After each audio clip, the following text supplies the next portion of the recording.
Hello friends, good morning. How are you all? Fine? Okay, good. આપણે activity 8 ઉપર આપેલ કોયડા છે એ આપણે લખ્યા હતા અને સમજી પણ ગયા હતા.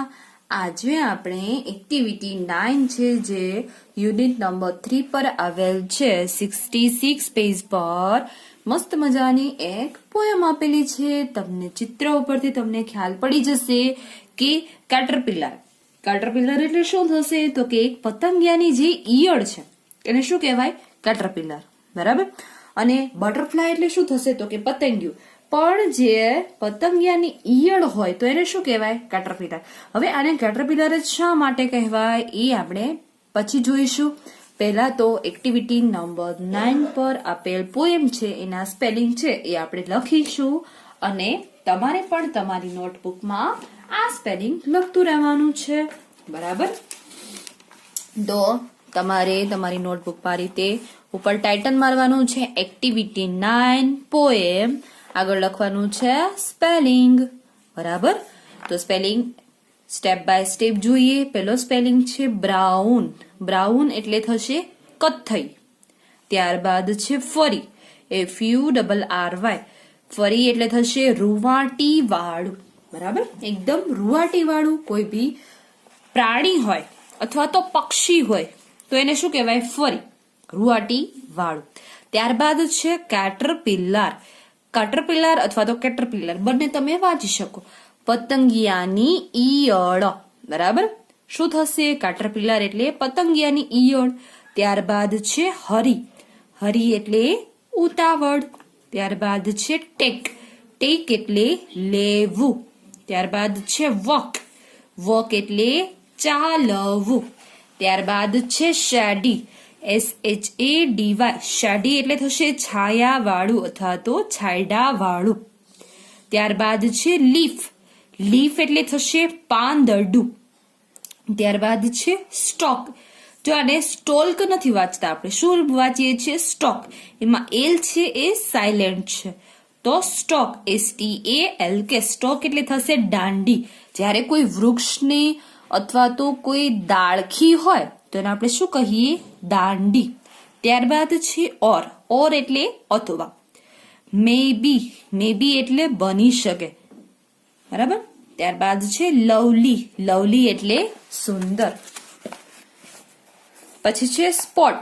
જ્યારે કોઈ સ્થળ હોય તો એને તમે શું કહી શકો? સ્પોટ પણ કહી શકો. ટોડ. TOAD. ટોડ એટલે થશે દાંત વગરનો દેડકો. બરાબર. આ સ્પેલિંગ તમારા માટે નવો છે, ટોડ. ત્યારબાદ છે સ્પાય. સ્પાય એટલે જાસૂસ. બરાબર. ત્યારબાદ છે પાસ બાય. પાસ બાય એટલે પસાર થવું. Grow up. ગ્રો અપ એટલે મોટા થવું. ફ્લાય. ફ્લાય એટલે થશે ઉડવું. ત્યારબાદ છે એઝ. એઝ એટલે ના જેમ અથવા તો ની જેમ. તો આ હતા આપણા એક્ટિવિટી 9 જે પોએમ છે એના spelling.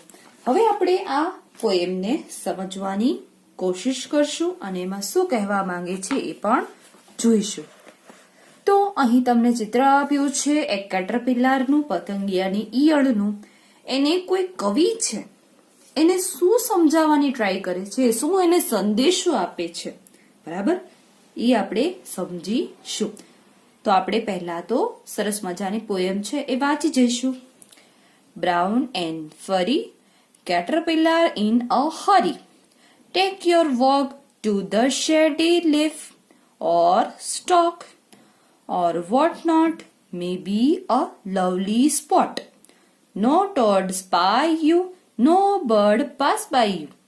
Grow up and fly as a lovely butterfly. હવે અહીં કેટરપિલરને ઉદ્દેશીને એક સરસ મજાની પોએમ છે. એમાં શું કીધું છે? બ્રાઉન એન્ડ ફરી. બ્રાઉન એટલે કે કથ્થઈ. બરાબર. એન્ડ એટલે અને. ફરી એટલે શું કીધું હતું મેં તમને? રૂવાટી વાળી. બ્રાઉન એન્ડ ફરી એટલે કે કથ્થઈ અને રૂવાટી વાળી.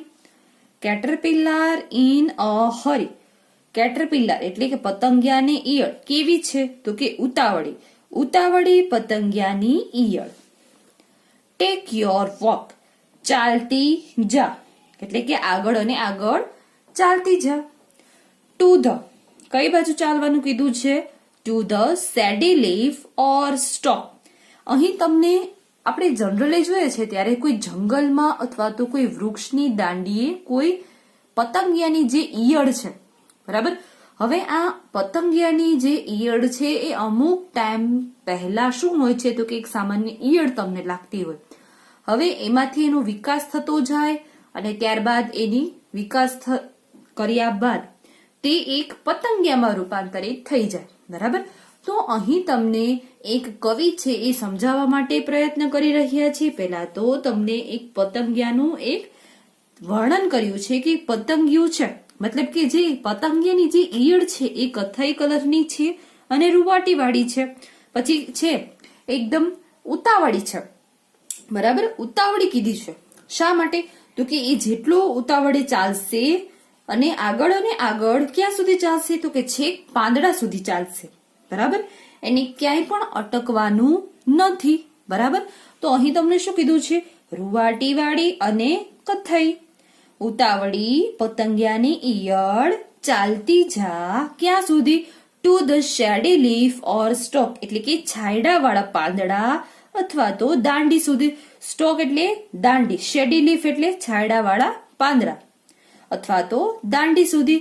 ઓર વોટ નોટ, અથવા ક્યાંય નહીં, અથવા તો તું પહેલા તો ક્યાં સુધી ચાલ? તો કે જ્યાં સુધી તમને છાયડા વાળું જે પાંદડા છે, બરાબર, ત્યાં સુધી, અથવા તો જે દાંડી છે ત્યાં સુધી તું ચાલતી જા, અથવા તો ક્યાંય પણ ના જા. ત્યારબાદ શું કીધું છે? મે બી અ લવલી સ્પોટ, અથવા તો તને જે કોઈ પણ સુંદર સ્થળ લાગે, કદાચ કોઈ સુંદર સ્થળ પર. સ્પોટ એટલે શું થશે? સ્થળ. લવલી એટલે સુંદર, કદાચ કોઈ સુંદર સ્થળ પર. નો ટોડ સ્પાય યુ, આપણને ખબર છે કે દેડકા હોય છે એ આવા જીવજંતુઓ હોય છે, જેમ કે ઈયળ છે, એવા નાના નાના જે સૂક્ષ્મ જીવો છે એને ખાવાનું કામ કોણ કરશે? તો કે જે દેડકા છે એ કરશે. એટલે કે જે પોતાની જાતને છુપાવવાનું કામ કોણ કરશે? તો કે આવા જે જીવજંતુઓ છે એ બીજાનું ભક્ષણ ના બની જાય, એ બીજાનો શિકાર ન બની જાય, એ માટે એ જે ઈયળો છે એ કાં તો દાંડી સુધી ઊંચી હશે પોતાની પોઝિશનમાં, પોતાના સ્થળે, અથવા તો પાંદડાથી ઢંકાયેલી હશે કે જેનાથી બીજા જીવો છે તેને સરળતાથી ના જોઈ શકે અને પોતે રક્ષણ મેળવી શકે, બરાબર. તો શું કીધું છે કે એવી જગ્યાએ સુંદર સ્થળ પર જા કે કોઈ દેડકો છે એ તારા પર નજર નાખી ન શકે અથવા તો તારો પીછો ના કરી શકે, બરાબર. નો બર્ડ પાસ બાય યુ, કોઈ પક્ષી છે તારી પાસેથી પસાર નહીં થાય. શા માટે? તો કે એ જે કોઈ ભી શેડી લીફ છે, બરાબર છે, એક છાયડા વાળું જો પાંદડું તને મળી જશે તો એના ઉપર કોઈ પક્ષી છે એ તારી ઉપરથી પસાર નહીં થાય, અને કોઈ દેડકો છે એ તારી જાસૂસી અથવા તો તારી પર નજર નાખશે નહીં. ગ્રો અપ એન્ડ ફ્લાય, મોટું થા અને ઉડ. એઝ અ લવલી બટરફ્લાય, એક સુંદર પતંગિયાની જેમ શું કરવાનું છે? એને ફટાફટ જલ્દીથી મોટું થવાનું છે અને સુંદર થઈ અને ઉડી જવાનું છે.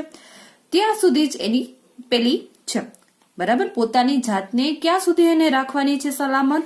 તો કે જ્યાં સુધી એ પતંગિયું છે એ મોટું થાય અને ઉડી ના જાય ત્યાં સુધી પોતાની જાતને બચાવવાની છે. કોનાથી? તો કે કોઈ પક્ષી છે, કોઈ દેડકો છે, એ તેમને ના જોઈ શકે એવા સ્થળ પર રહી અને તેને મોટું થવાનું છે અને ફરીથી ઉડી જવાનું છે. તો અહીં એક સરસ મજાની શું કરી છે? તમને પોએમ આપેલી છે. ફરીથી હું તમને ગુજરાતી કરાવી દઉં છું. કથ્થઈ અને રૂવાટી વાળી ઉતાવળી પતંગિયાની ઈયળ ચાલતી જા ક્યાં સુધી? છાયડા વાળા પાંદડા અથવા દાંડી સુધી, અથવા ક્યાંય પણ. મે બી અ લવલી સ્પોટ, કદાચ કોઈ સુંદર સ્થળ પર કોઈ દેડકો તારા પર નજર નહીં નાખે એવી જગ્યાએ, અથવા તો કોઈ પક્ષી છે તારી પાસેથી પસાર નહીં થાય એવી જગ્યાએ પતંગિયાની જે ઈયળ છે એને રહેવાનું કવિએ કહ્યું છે. ત્યારબાદ શું કીધું છે? ગ્રો અપ, ગ્રો એટલે વિકાસ થવો, અપ એટલે ખૂબ જ મોટું થા અથવા તો વિકાસ કર અને ઉડી જા. એક સુંદર પતંગિયાની જેમ. બરાબર? તો આ હતી આજની આપણી પોએમ. વિદ્યાર્થી મિત્રો, મજા પડી ને? તો નેક્સ્ટ લેસનમાં મળીશું આના પછીની નેક્સ્ટ એક્ટિવિટી સાથે. ત્યાં સુધી બાય બાય. Thank you.